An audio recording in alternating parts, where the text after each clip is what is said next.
Today on AI Unhyped, we're revealing something the AI hype never tells you. AI. Artificial intelligence. More profound than fire or electricity or any of the other bigger things we have worked on. Look, robot.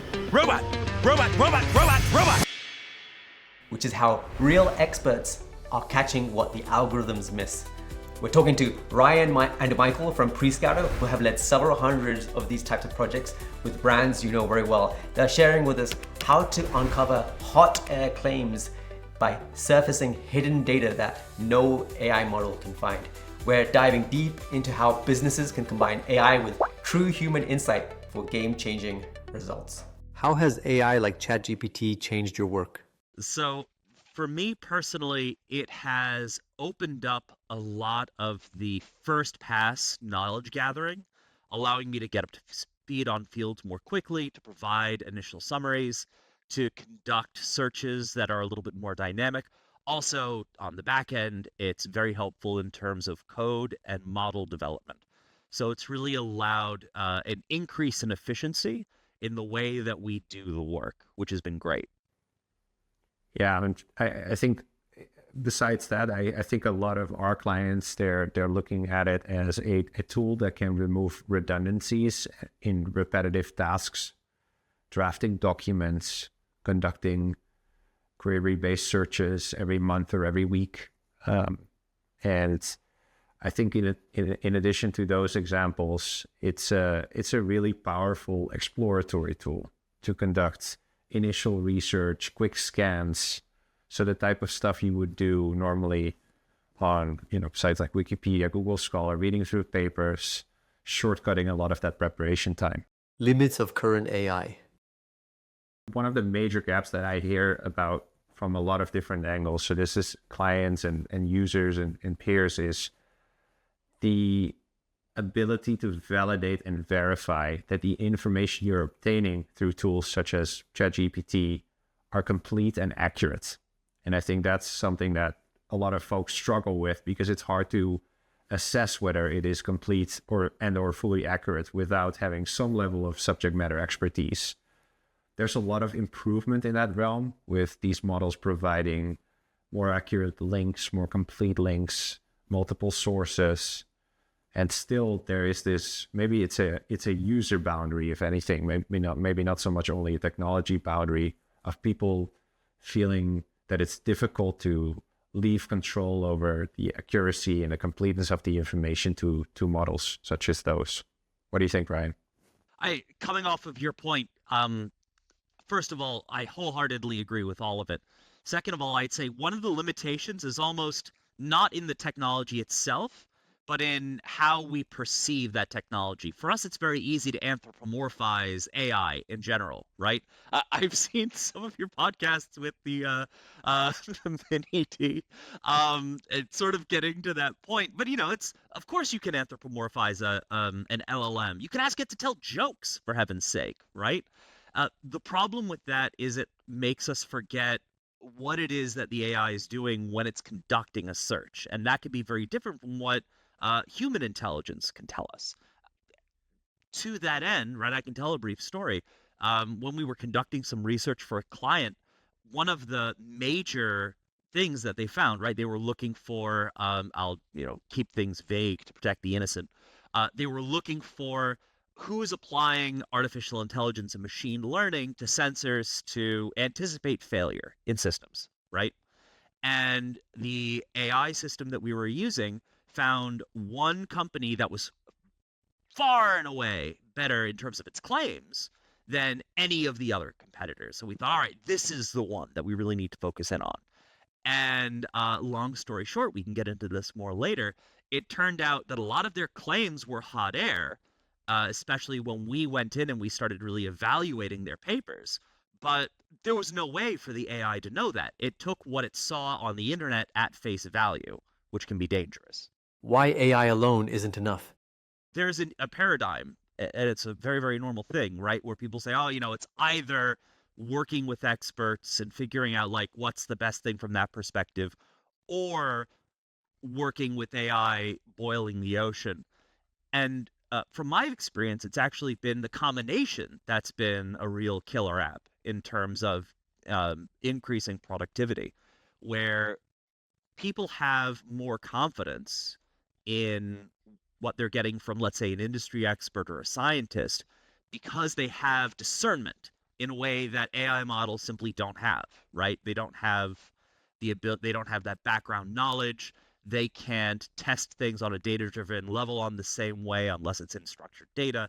But the AI is very good at building a starting point and going to an expert and saying, here are 10 hypotheses we've generated through a combination of our own AI and expert work. Let's test them using deep discernment. That combination we found can be really effective. What about you, Michael? Have you found that combination to be effective as well? Absolutely.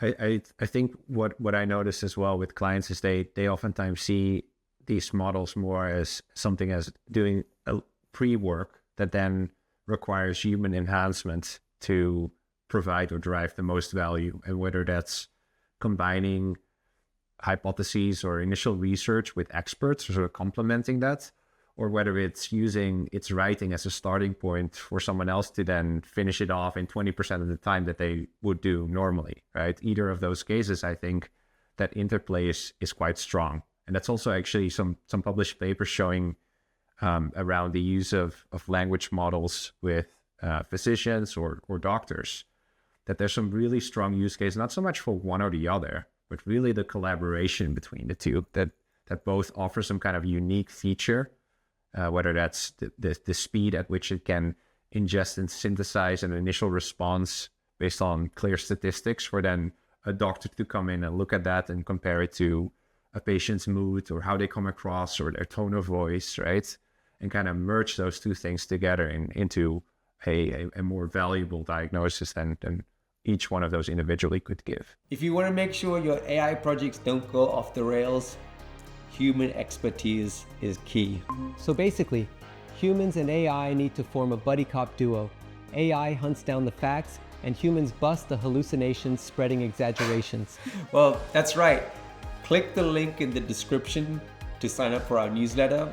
We'll share the best tips and strategies to bring AI into your organization.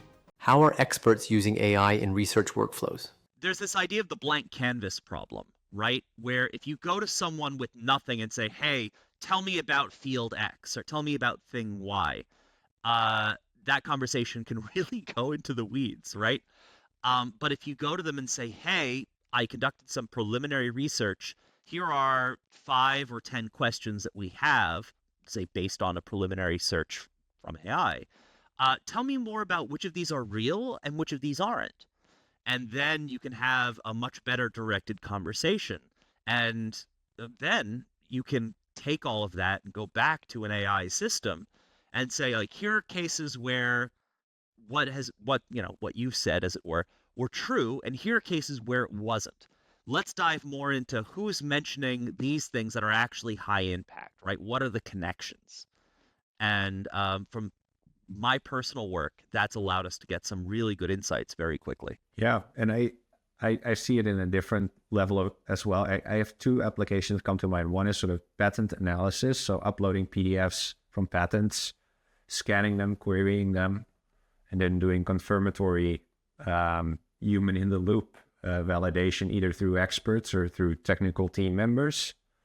So really shortcutting the reading time and looking for keywords and synonyms of those keywords. The other is some initial data analysis. One example we do quite frequently for clients of ours is clinical trial data, which is big CSVs that you can download from, for instance, clinicaltrial.gov.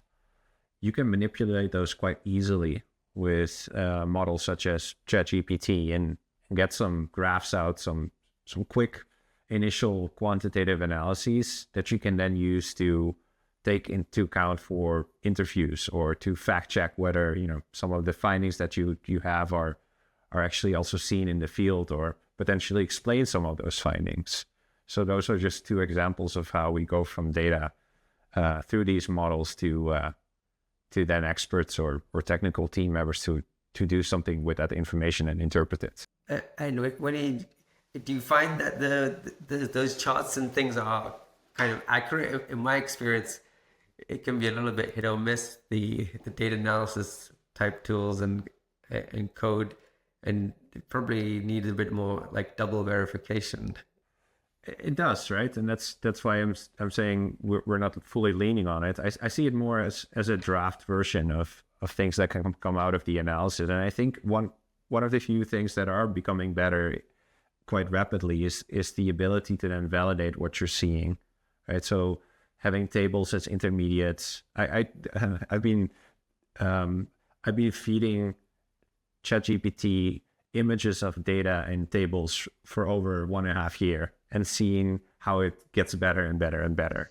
Not Just only at benchmarking it. yeah, not only at extracting information and then being right, but also the way it gives information. You can edit charts in colors, and there's all kinds of other user features that are being developed that make it easier to manipulate and easier to validate the information. So I don't think it's there yet. I do think it's quite a lot better than it used to be. For complex data manipulation, I think it's not there yet. Right? I think that would require probably a more specialized model that focus on that entirely, not just a more generalistic model, which is the one that plain old ChatGPT would be embodying. Yeah, just starting from the chat window and going all the way there. I mean, along those lines, just very quickly, let me interject. It's not all AI workflows are the same, right? It's sometimes using AI for analysis is go to the chat window, put in the data, hope for the output.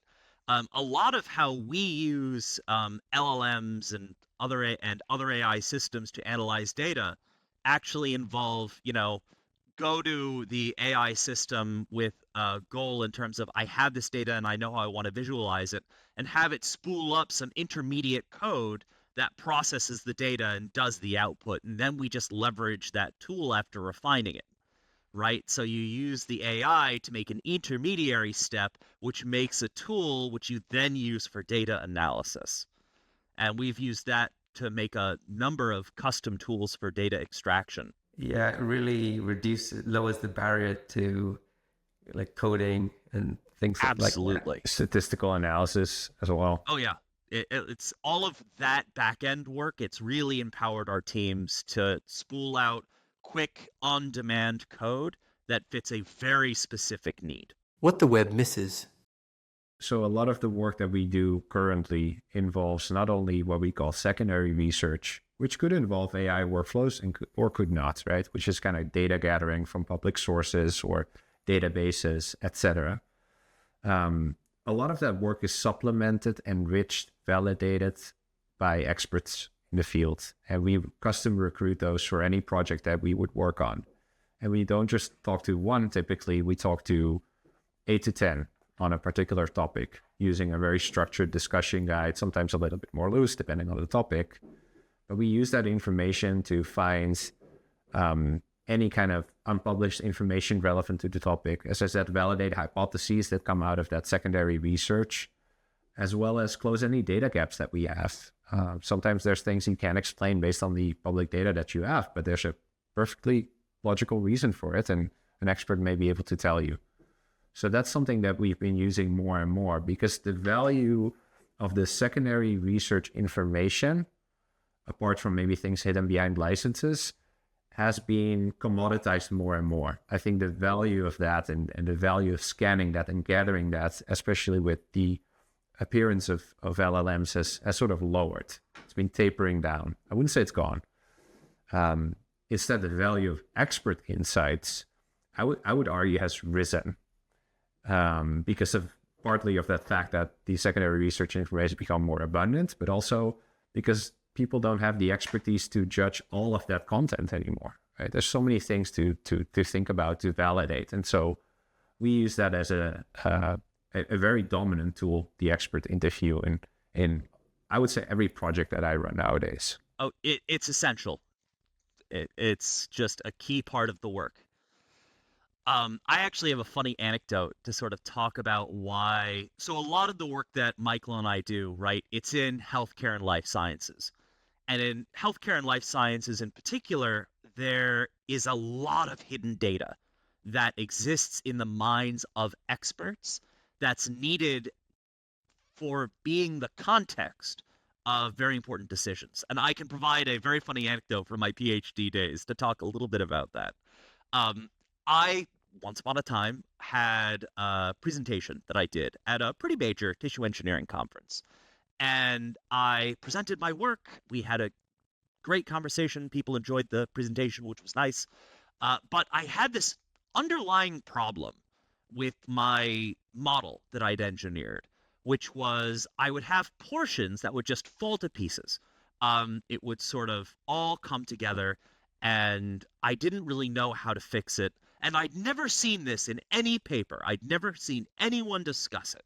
So I thought there was something that I'd been doing that was fundamentally wrong in terms of the approach. So after my presentation, I had the opportunity to talk to some peers who'd been doing this work also. I was very fortunate. I was sort of pioneering this work in my laboratory and in my department. So I didn't really have anyone there to speak to about, oh, like you've done this before. What problems have you run into? And the first person who I spoke to at this conference, and I said, I've been agonizing over this artifact that I keep getting in my tissue engineered models. Have you ever seen anything like this? They replied, oh yeah, we see that all the time. It's no big deal. We just sort of, there's nothing that we can do about it. Like a year of my life was spent trying to figure this thing out, and it turns out it was just common knowledge that nobody had published, right? Because there's no journal of negative results. And so getting a chance to gut check and look for negative results that people aren't incentivized to publish is a big part of the value of going to people who are in the trenches, in the field, and who know these things but aren't incentivized to publish them. One of the things I always think is, probably 95, if not 99% of the world's knowledge is actually in people's heads of people all around the world. And very little is actually on the internet and available for sort of querying. So the expert knowledge piece is pretty key to making those sort of billion-dollar decisions as you frame it. So in terms of the lessons learned, I actually feel like that is something that is only learned through kind of that unique human experience of, trial and error, and is probably not as well documented. Do you have other thoughts on the other types of things that might not be as well documented and sort of publicly available?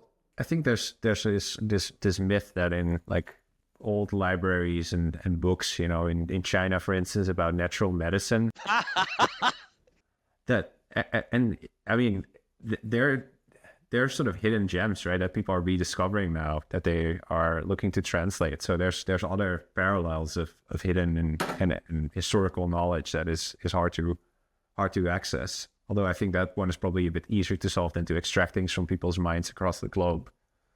I don't have any other very strong parallels, to be honest. I think expert insights cover a lot of different angles of what that hidden knowledge would look like. Dashboards and analytics for complex problems. I think usually these tools are very custom, and that's actually that's also what makes it difficult to talk to clients about the value proposition of a tool like that beforehand, right? It's usually something we co-develop with the clients.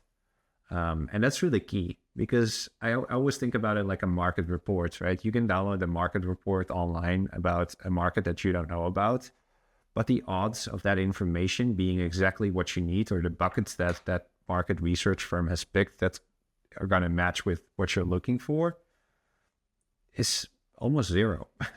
And it's the same with a dashboard or a tool. So they're highly custom now, so the questions that they're asking and the way they're looking to address those are also usually custom. Now, there are some general principles around dashboards that people are always looking to explore, which is usually a sizable or dispersed data set, so coming from multiple sources that need to be aggregated.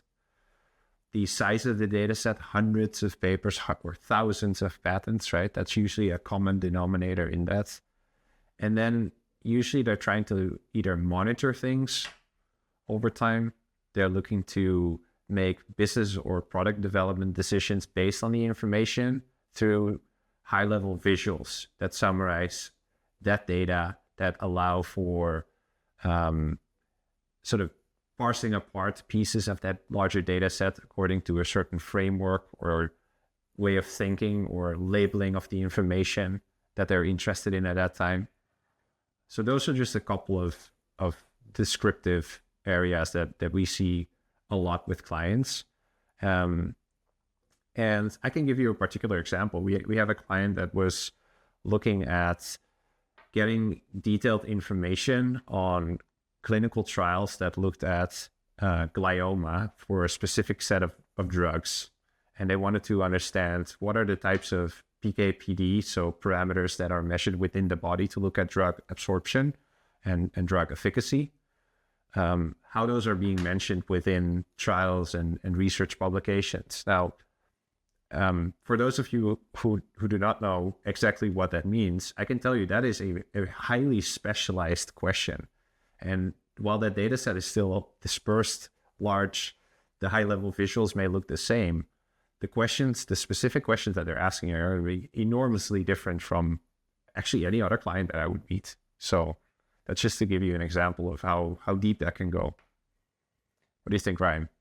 Oh gosh, when we're talking about dashboards and data visualizations, I think that's exactly right. And maybe we can get it even simpler, right? When a client is leveraging or using any kind of dashboard system, they are coming to an interface and they want to know very, very quickly with high trust, what do I need to know and why do I need to know it, right? And so they're working with a huge starting point in terms of volume of data, but they need to know visually what is the one data point on this graph of 100 data points that matters for my specific question. And then once I found that, why should I care about it? As a function of time, as a function of impact. And so for us, that initial dashboard work is around building a map centered on the priorities of the client that allows them to see on these metrics that you care about, and you can change what those are, here's the one or two elements that stand far and away above everything else that we've analyzed. So that's the design philosophy. Where AI comes in, for instance, for some of our regulatory work, we have to look at thousands of documents, right, and analyze huge boluses of qualitative data in order to build a sense of how will these regulatory changes, these guidances, impact you and your operations specifically. And what that can involve is us going to our panel of experts and asking, hey, what are the most impactful things? And synthesizing that with our analysis of all of these upcoming regulations in all of these different languages that we use AI to translate, or that we have, people translate the very important parts. And the result is something that clients have felt is a holistic view of what it is they need to care about that lets them use their own expertise to focus in on the thing that matters and use that in their planning. Yeah. So what I find actually really compelling in some ways is there are often clients who have questions where there's just no way to there's almost no way to get the information.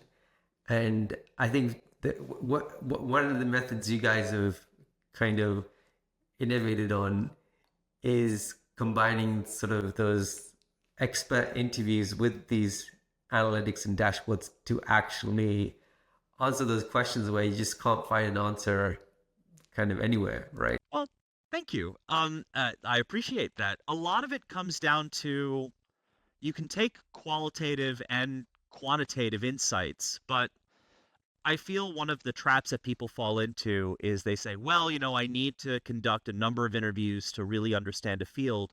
And then the result that they get are, 500 pages worth of interview transcript. that someone then has to, try to read, and that's not easy, right? So a lot of what we do is when we're building those discussion guides and those interviews, there's a combination of qualitative, pseudo-qualitative, and quantitative questions that we can do to really allow us to hone in on what's the thing that matters most. Yeah, I think it has to do with the way of interviewing for sure, right? Yeah. So if I would ask you the value of a certain product in manufacturing, and that would be my, the parameter I want to capture. But actually no one knows, right? I would ask you, how much does it cost? And you'll say, well, I don't know. And if I then just say, well, okay, well, that's the it. end of the conversation, That's right? He doesn't know. But what if you start probing, is it like $5 to $10, $10 to $20, $20 to $100, right? You can kind of use that strategy to capture some degree of information, even when the SD can be a little high. Now, if you combine that across 5 interviews, you get sort of the power of averages. People, when you average people's estimates, they usually get closer to the actual value. So that's a strategy for sort of, methodology that you could use in these interviews. And then the other one that we use quite frequently is it is sort of creating from proxy data. So a proxy of the actual value. Let's say I want to know how hydrophobic a drug is. So that means through bouncing off water, right? And there's no number for that. There are other things you could look at to kind of say something about what that value may be, even if there's not an actual measured value. So you use other versions of parameters or data to synthesize a derivative. And sometimes we make our own score that we assign to that. And that's another tool where you could get to a value, or where you could build in some kind of a custom calculation to get to the answer if it's not available. And that's actually, we've done quite a lot recently for some of our customers, is sitting together with our PhD level teams and thinking through, okay, we can't get the actual answer, but what's the closest we can get? And what's some sort of custom formula or custom analytics package that we can build into that dashboard that then gives that client insights into those values? And of course, the definitions that are implied within that value. Well, thank you both for joining and sharing your own expertise and wisdom around this topic. This has been a great discussion.